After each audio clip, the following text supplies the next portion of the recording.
Sukad nagsugod ang bakunahan alang sa 5 to 11 years old, walay natala ang Davao City COVID-19 Task Force nga serious adverse event following immunization sa mga batang nabakunahan sa syudad. Ani report ni Argil Relator. Sulod sa duha ka adlaw nga pagbakuna sa nag-edad 5 to 11 years old sa Davao City, niabot og 630 ang nabakunahan gamit ang reformulated Pfizer vaccine. Minor lang nabati sa mga batang nabakunahan, sanglit normal lang matud pa nga makabati og sakit sa injection site, labad sa ulo ug kalintura kung magpabakuna. Ang pangutana is major events like naatay mga hyperactivity reaction or kanang hospital gyud ang bata because of an adverse event. Wala ta as of today, wala tay natala.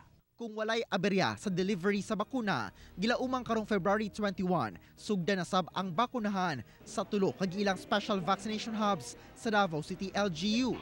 Humanakab-ot sa syudad ang herd immunity, target karon nga bakunahan ang kinatibuk-ang populasyon. As of February 13, ana-ana lang sa 7.8% ang positivity rate sa syudad. Duol na kini sa acceptable positivity rate nga 5%.